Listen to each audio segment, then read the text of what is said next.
Tekrardan merhabalar. Şimdi bizlerle dünyanın en büyük içerik pazarlaması, inbound pazarlama platformlarından Hubspot'un kıdemli pazarlama uzmanı Anum olacak. Sunumunu alabiliriz. Here's your turn. Where's the clicker? Yeah. Thank you. Good afternoon, everyone. Just so I have a better context of understanding, how many people have heard of HubSpot?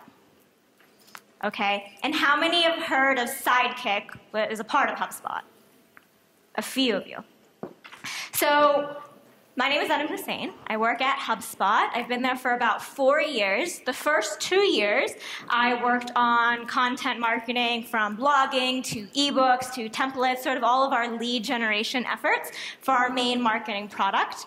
But for the past 2 years, I've been working on our marketing for our product called Sidekick. For those of you who don't know Sidekick, it's a free email tool. You can learn about it at getsidekick.com. But I bring it up because I spent the past 2 years working on building our marketing and our content strategy from the ground up for this new tool within our company. We really treated Sidekick like a startup within the company where we had our own product team, our own leadership team, our own marketing team, and we were sort of in this little, incubator in what we called HubSpot labs within the company, given autonomy to go and build and market for the model that we thought was best. And so it really was like working at a startup. We just happened to be owned by HubSpot. And over the past 2 years, my Twitter handle is @Anum, if anyone would like to access it. And really all you need to know about me is that I'm obsessed with Harry Potter and Beyonce. And so I started off as the first marketer for the Sidekick team at HubSpot, building our content strategy. And a lot of that was just experiments, running experiments around different content channels, around different content formats. Many people in this room probably know HubSpot for its main marketing blog.hubspot.com, and sort of the content that they represent. But my job was to create a completely other content strategy that was not associated with the main HubSpot content, but something new that was really more in a B2C context or a freemium context. And so I was experimenting a lot, trying to figure out, okay, what content channels work. A lot of what ended up happening was we were trying to figure out, how does someone actually get organic search today? Because the HubSpot marketing blog, yes, its main drivers are organic search, but the HubSpot marketing blog has been around for years. It's been on the internet before blogs were even a thing, so therefore it's accumulated a lot of authority over time. If you're new entering this market, it's not that easy. We all know it's not that easy. And so figuring out a strategy that worked on the modern web space was sort of my challenge. After running a bunch of experiments, we ended up growing the team and having a whole number of people focused towards this strategy that I'm going to be talking about today. Some of it might seem introductory or a reminder of some of the things that maybe you're already working on, and hopefully the second half of it seems more interesting as we go into sort of the results that we were finding and the data we looked at as our strategy grew. And so our main focus, as I said, was really to figure out, what does it look like to have a content strategy that brings in a ton of organic traffic in a world where there's a ton of clutter on the internet? The one thing I will say before I go in is I have a ton of slides, as usual. They're already online at anumhussain.com/presentation, so you can check them out, and I'll put up the web link at the end. So I really do enjoy everyone just writing down their ideas instead of what's on the slide, because it's already up. And then I literally am one of those people who's social media obsessed, so afterwards I'll look at every single tweet that I mention it and respond to, so I love reading that stuff after too. So anyway, as we decided to, as the team grew and we were figuring out what were some of the missions we wanted to embark on, we decided to focus on 3 key areas. One was sort of scaling the production of SEO site pages, which I'll define shortly when I go into that section. 2 was to generate a mass of backlinks to help those pages that we created rank. And 3rd was to increase the social share rate of our weekly blog content. Pretty simple process, right? It's sort of the introductory steps for really building out a strategy. Being like, all right, we're going to make some content pages, we're going to promote those pages, and we hope that social shares increase for those pages as well. So going into the first one, scaling production of SEO site pages. When I first began experimenting, and I became obsessed with Help Scout's resources. For those of you who don't know, Help Scout's another US-based company, actually another Boston-based company, and they focus on customer support. What I love about them is their marketing. And if for those of you who have your laptops open or have the internet connection, if you go to helpscout.com/resources, you can click around and see the content web pages they've created. If not, check them out later. And each one is this really thorough, ungated web page guide. They're sort of like HTML ebooks, where instead of putting everything in a PDF, they just put everything on a designed web page.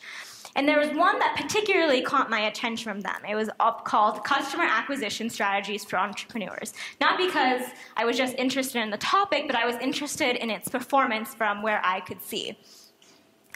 Now, what I found really interesting is when you went to search for the term customer acquisition, which is a very broad term that is searched a lot, has a lot of different results that come up, a lot of different meanings that come up.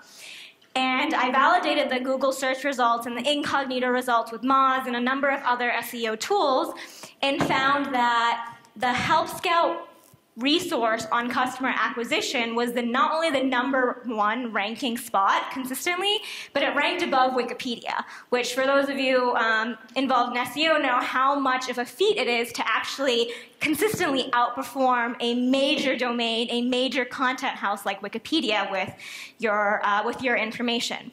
And so I was like, how did they do this? Like, how did they create a piece of web content that consistently is ranking above Wikipedia? And it really inspired us to create what we call on our team SEO site pages. SEO site pages are just like what they sound like. They are website pages that are created with the intention for SEO. And they're usually a comprehensive guide, similar to how an ebook would be. But instead, we are really focused on one keyword this entire guide is about. So, for example, follow-up email. Creating a full ebook about follow-up email, but then instead of putting it in a PDF behind a landing page or lead form, we just put it up on the web for free so that Google can index and crawl all of its content, with the goal of that page ranking in the top 5 SERP results for the keyword that we were ranking. We ended up making a series of these pages to match every part of our funnel. So in our context, an example of a top of the funnel piece would be something around email etiquette, not really related to Sidekick, the email tool, but a concept people in email are interested in with a good number of keyword traffic. The middle of the funnel one is that follow-up email guide I mentioned, and then a bottom of the funnel topic for us was email tracking because that was the main feature of our product at the time. So we created a variety of these site pages, and the whole idea was that these had to be 10x site pages.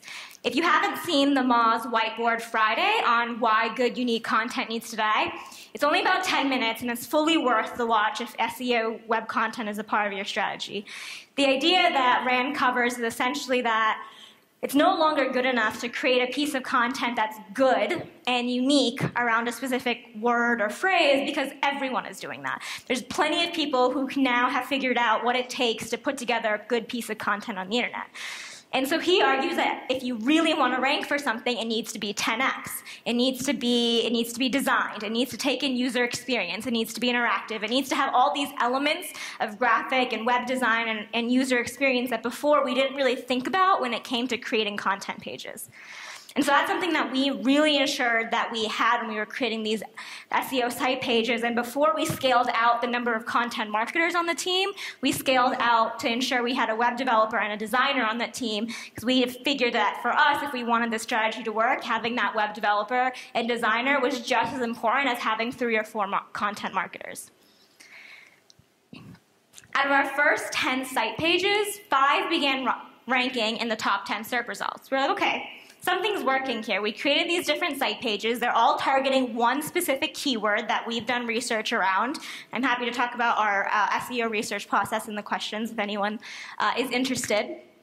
But we built out these 10 site pages, and 5 of them were ranking in the top 10 SERP position. What was really happening that was making this work? So we just sort of looked at some surface level data. We poked into SEMrush a little bit. And one of the things that we found was that the more links we include on a page to related external content, the more we ranked. So let's say, for example, we create a piece of content on the ultimate guide to picking your Hogwarts house. If you're not a Harry Potter fan, I apologize. But let's say you're picking out we created this ultimate guide to picking out your Hogwarts house. And there's, the second chapter in this guide is all about the meaning behind the colors of the Hogwarts house and why those colors matter to you. But we didn't want to go into the full details on that webpage. Like, this is going to get way too long if we go into every single color, because there's 8 varieties. So instead, there's this other article on, warnerbrothers.net that does cover it. So why don't we just link to that post? The more we did that throughout our content, linking to other relevant content and basically just flagging other content that we thought was useful on the internet, the more our site pages ranked higher in SERP, because we were sort of showing Google, hey, we're connecting the dots between this topic for you. That same pattern played out, whoops, hit the wrong button. That same pattern played out with our internal content. So if we had covered that subject in previous blog posts, in previous product pages, anywhere else sort of on our domain, the more we webbed that content together, again, the more we ranked in search for that topic. So that was sort of a good initial finding. Relevant external and internal links were really helping us fuel our traffic from SERP. We wanted to go further. So the second step was sort of around promotion and generating a massive backlinks for those site pages. As we all know, it's not as easy as just hitting publish on a page and then hoping organic inbound links come back to us. Now, we didn't want to buy links. We didn't want to just wait and hope and pray that someone would link to our content or find that content. So we decided to do some active backlinking outreach, figuring out some ways that we could actively get links back to those pages. Now, this outreach took 2 forms. 1, guest blogging to earn a backlink within the contributed posts that we presented. And 2, email outreach. So we would say something like, hey, we noticed that you covered this topic extensively in this blog post. We actually think our page is a great next step for your readers. Would you mind giving us a link at the end? Something very simple like that. And the idea was that we just needed a raw number of links, right? The more links that we got, the better we would perform. But what we later uncovered was that this backlinking success was not just dependent on a pure raw number of links. And you can sort of see that here where we had these 2 different site pages. One was on email etiquette and one was on networking email, where the email etiquette one only had 8 links, and a networking email one had 13 links, and yet the email etiquette page ranked higher in SERP than the networking email did. When we later uncovered it's because even though there was only 8 links for email etiquette, the average domain authority of those 8 links that we garnered was around 71, while the average domain authority of the 13 we garnered for networking email was around 44. So, okay, now we need to really figure out what does it mean to have a quality backlink, which clearly one of the pieces was domain authority, but the other that we found was relevant content, which goes back to that external, internal link data we found. So for us, it was no longer about just a pure quantity of backlinks, but quality of backlinks, looking at 1, how relevant is that content, aka, is the content on the other page similar to the content we're talking about? The example I'll give is for the networking email, one of the guest posts we contributed was something around the 13 habits of social media marketers, and then we linked to the networking email guide, but the tie between the habits of social media marketers and the networking email tip was just too far removed. And what Google was really looking for was us linking to a guest post that was about networking email that then linked to our networking email, or at least a subject within networking email, not 2 completely distinct subjects. And the second, as we saw, was just sort of a strong domain authority, which through our calculations meant a post that was at least a domain that was at least 40 or above on its DA. And taking those 2 pieces together was really what formed a quality backlink for us. And so moving forward, it was about not just earning backlinks, but earning backlinks that had some sort of quality foundation. And so that became the second learning in our log. Now, the next step was to increase the social share rate of our content, which, the main idea was if we want to grow organic traffic, we probably need to grow our blog readership at an equal rate. And so we had a very simple idea, the idea that most of us in this room have probably had, which is the more shares our content get, the more exposure it gets, and the more readers it gets. The same sort of process we think about when it comes to social media all the time. But what ended up happening is, while on the marketing blog, on HubSpot Marketing, when I spent my first 2 years there, shares was everything. The more shares we got, the more leads we got, the more conversions we got. Like, social shares was a big part of our formula there. And now, flash forward many years into the internet, and now I'm trying to create this content strategy for Sidekick. And social shares were basically giving us meaningless results. We were finding out that our social shares, one, were not resulting in more views to our content, but then even worse, they were not contributing to more conversions. So we spent all this time experimenting. We learned all these things around how to increase the social shares of our content, and social shares does work for your audience. Let me know. I ran a bunch of experiments that are now useless to us.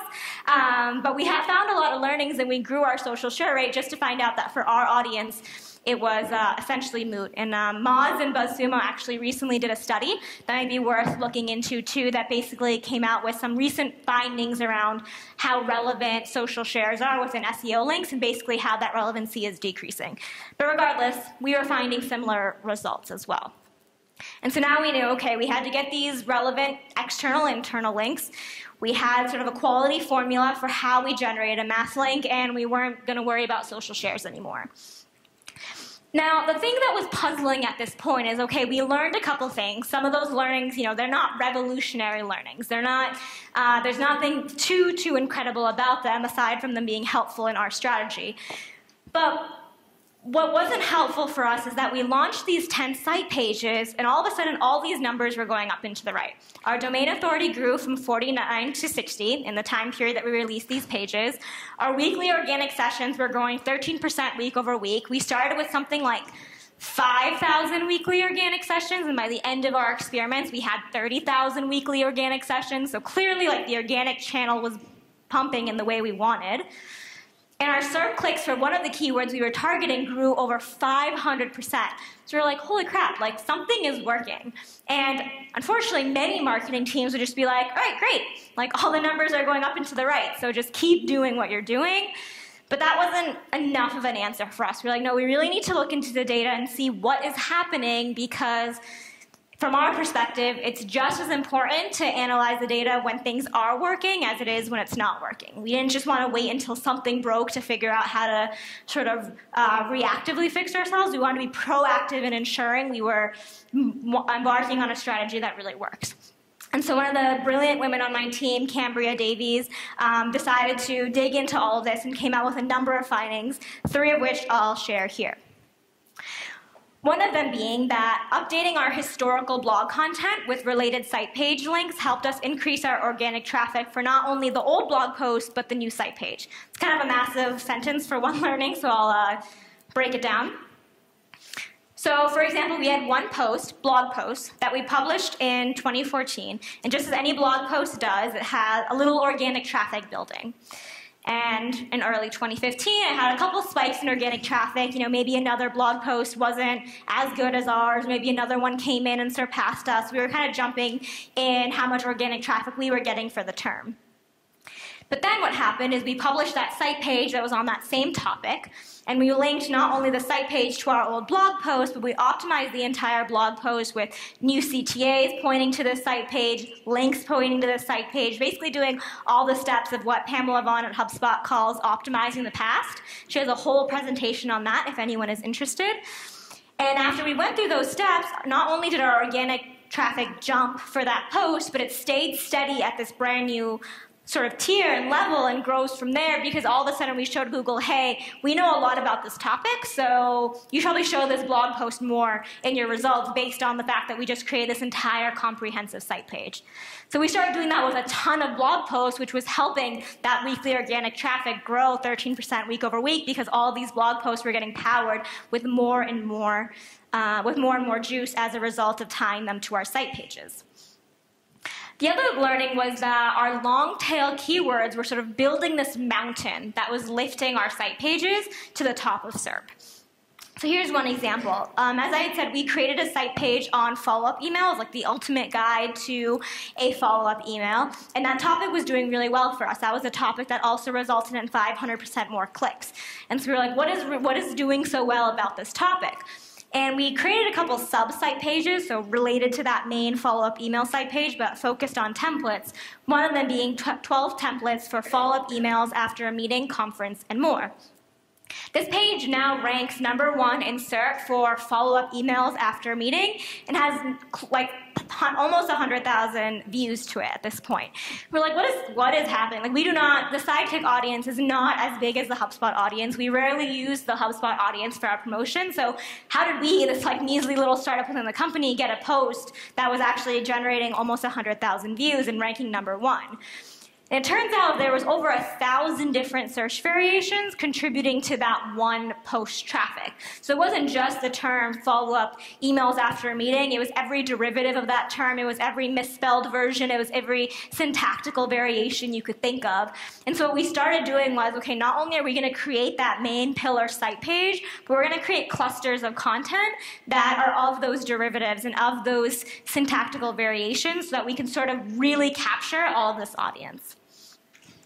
And then with all the learnings I've shared so far, leading into this final one is where everything sort of magically clicked for us. And we really understood, okay, this is the strategy that we're employing. Because it sounds more put together when you're on a stage talking about it, but it was totally just like a clusterfuck when we were doing it. And so then everything magically clicked together for us when this final learning, which was that doubling down on one topic across all content, our site pages, our blog posts, our guest posts, literally every piece of content we did, our social media content, is where our max growth was achieved. The reason why is when we first looked at creating site pages, part of our brainstorming process was, okay, how can we get these site pages created as quickly as possible? And one of the ways was to, let's just look at past blog posts that have done really well and repurpose them. Marketers love to repurpose, and we were not unique in that. And so we looked for patterns of success in our blog posts and weaved them together to sort of build out this 10x site page. And what we found is that we had this comprehensive site page, this one HTML ebook that is like covering every topic. And then we had a variety of posts on that same subject across our blog, our guest posts, slide shares, every piece of content we created.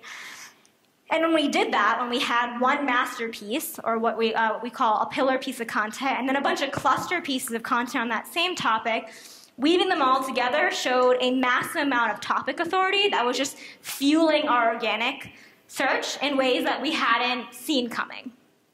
In fact, the more links to related content we had across our site, the better we ranked. And so that really changed the mentality on our team, where before it was like, okay, we're going to pick 10 different keywords, and we're going to create 10 different site pages around those keywords.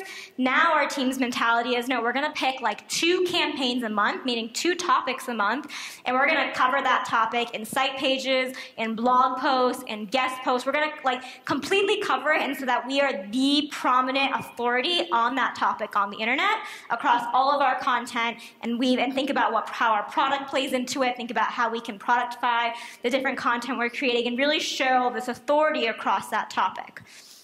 And so the term has been used in the SEO space before, but we had just never realized it, which was topics over keywords. And so just to overview what it looked like, it was step 1, create a 10x site page comprehensively covering a topic. Step 2 was then to create all the supporting content around topics in the long tail keywords. Step 3 was now we're going to link all of that together and make sure the link juice is flowing between all those pieces. Step 4 was just sort of repeating that for any of the other keywords that we thought, or topics that we thought matched our product and brand. And then it was sort of analyzing and tweaking that process to reflect what is and isn't working on a constant iterative basis. And that was really it. Like, that's this topics over keywords formula, where it was just, we're going to pick these topics and we're going to make sure that we can become the authority on them. And so that's the URL that all of this information is at. I'm happy to answer questions around what constitutes a site page, what our SEO research is, or anything else that led to it. But those were sort of the major findings for us and everything we did to build this SEO content strategy that we're following now, that ultimately allowed our domain authority to grow from 49 to 60, grow from 5,000 weekly organic views to 13,000 weekly organic views, and is helping us rank in SERP for a variety of keywords at this time. Thank you.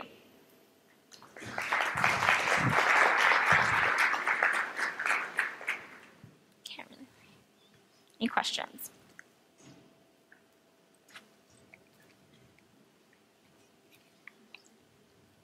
You can also grab me after if you have them as well.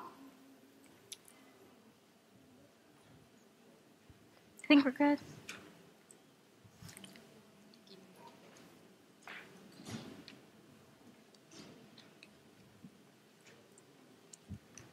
I think we're good. Türkçe soru da sorabilirsiniz. Dediğim gibi çeviri hizmeti mevcut. Anum'a kulaklık takacağız en fazla. Türkçe sormak istiyorsanız da.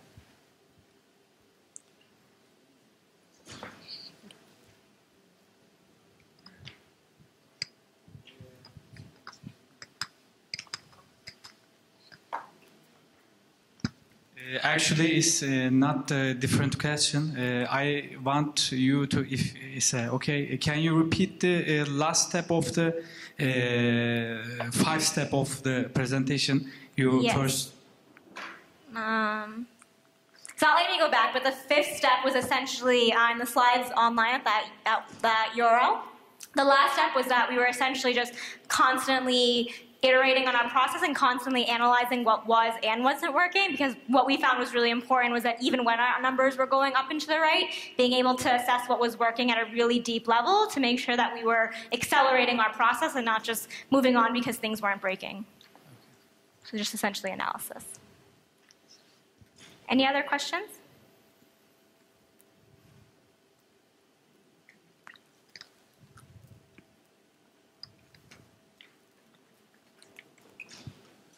Where will inbound marketing be 10 years from now? It's a good question. So the way that I see inbound marketing growing is I see it spreading to lots of other verticals. So the traditional way of thinking about inbound was there's only focusing on your organic channels.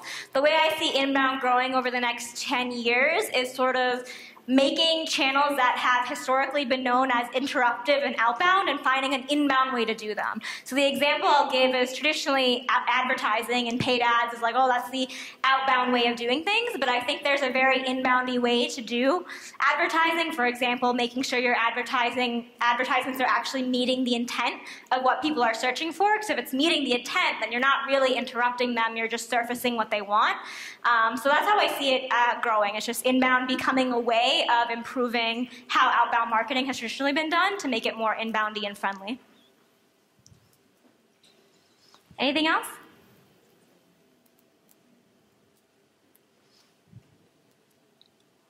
Great. Cool. Thank you so much. Thank you.